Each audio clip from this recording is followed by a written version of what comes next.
ఇప్పుడు 5 ఇయర్స్ తర్వాత ఇంకా మీరేం పవర్ అనుభవించలేదు. జస్ట్ మీ ఫాదర్ తర్వాత మీరు వచ్చారా, లెగసీ స్టార్ట్ చేశారు, కంటిన్యూ చేస్తున్నారు. సో 5 ఇయర్స్ ఆఫ్ జర్నీ ఇప్పుడు ఎలా అనిపిస్తుంది? సో అంటే అధికారాన్ని అయితే చూడలేదు, బట్ ఈ జర్నీ సాటిస్ఫైయింగ్ అనిపిస్తుందా?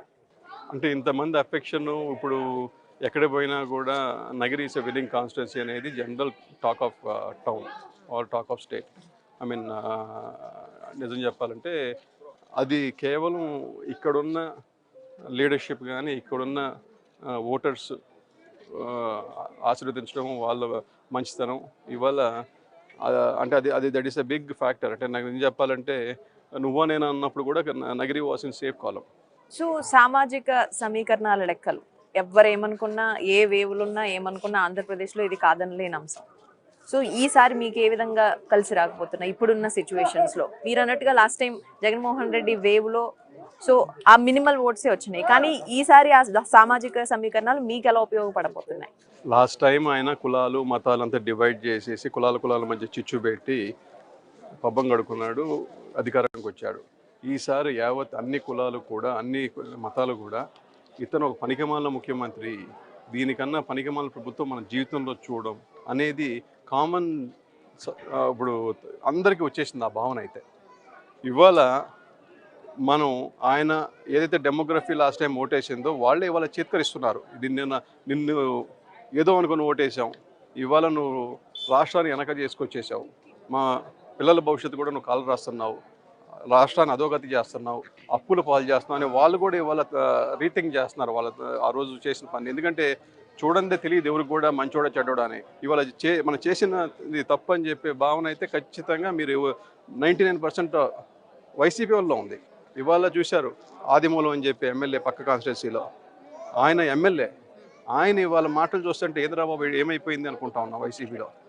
అంటే ఒక సిట్టింగ్ ఎమ్మెల్యే అంత హార్ష్ వర్డ్స్తో వైసీపీ గవర్నమెంట్ అంటే దానికన్నా వేరే మేము ఉదాహరించక్కలే. మేము చెప్పేదంటే అపోజిషన్ ఉన్నాం, ఏదో మేము మా పని అది కాబట్టి అనుకోవచ్చు. కానీ వాట్ అబౌట్ వైసీపీ ఎమ్మెల్యే కూడా ఇవాళ చిత్కరించాడు.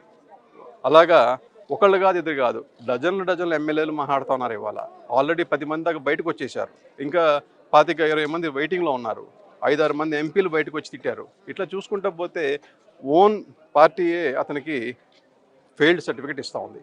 ఓకే, నగరిలో అభ్యర్థి మార్పు, వైసీపీ అభ్యర్థి మార్పు జరిగే ఛాన్సెస్ ఎక్కువగా కనిపిస్తూ ఉన్నాయి. అదేంటంటే రివాల్వింగ్ చైర్స్ లాగా అందరికీ తెలుసు ఆమె అయితే ఓడిపోద్దని, ఆమె గెలుస్తూనే ఆమె చెప్పుకుంటా ఉంది. అక్కడ నిజంగా క్యాండిడేట్ కూడా లేరనుకుంటున్నాను. అయితే రోజా మినిస్టర్ అయ్యిండి ఆమెకి టికెట్ లేదంటే దానికన్నా సిగ్గుచేటు పనికిమాలని గొట్లే. ఆమె బీయింగ్ ఏ మినిస్టర్కి టికెట్ డినై చేస్తున్నారు అంటే ఇద్దరు జగన్మోహన్ రెడ్డి చాయిస్ అన్నా పనికిమాల చాయిస్. జగన్మోహన్ రెడ్డి ఒక సిట్టింగ్ మినిస్టర్కే టికెట్ ఇవ్వలేదంటే ఆయన ఎలాంటి వాళ్ళని క్యాబినెట్లో పెట్టినాను దాన్ని కూడా అర్థం చేసుకోవచ్చు. ఇంకా ఆయన నాలా తీవ్రాల వాళ్ళిద్దరు డిసైడ్ చేసుకోవాలా. ఓకే, సో నగర్ కాన్స్టిట్యున్సీకి స్పెషాలిటీ లైక్ వైసీపీ నాయకురాలు రోజా పదే అగ్రెసివ్గా టీడీపీ నాయకుల మీద రెగ్యులర్గా it's like a common practice. ఇంకా ఇప్పుడు ఆమె ప్యాకేజ్ స్టార్ అంటూ ఉంటుంది. ఇప్పుడు నువ్వు మొన్న ఒక ఎస్సీ మహిళ చైర్మన్ డిగ్రీ ఇస్తానని చెప్పి 40 లక్షలు అప్పనంగా తీసుకోండి. అప్పనంగా ఇవాళ ఏదైనా అంటే అది ప్రూఫ్తో సహా, అది కూడా ఏదైనా అంటే ఆమెని చంపేస్తాం అని భయపెట్టేస్తూ ఉన్నారు. ఆమె ఎస్సీ అయినా కూడా ధైర్యంగా బయటకు వచ్చి పూర్తిగా మీడియా ముందు ఆమె భాగవతం అంతా విప్పింది. దాన్ని బట్టి చెప్పొచ్చు ప్యాకేజ్ స్టార్ ఎవరో, డర్టీ స్టార్ ఎవరో. నిజంగా చెప్పాలంటే మురికాలకి ఆమెకి తేడా ఉండదు. పూర్తిగా చేసేవన్నీ కూడా పనికిరాని పనులు, నోరుంది కదా అని చెప్పి పూర్తిగా ఎవరిని పడితే వాళ్ళది ఏదంటే అది మాట్లాడడం, సబ్జెక్ట్ నిల్లు, పూర్తి బూతులు అయితే ఫుల్.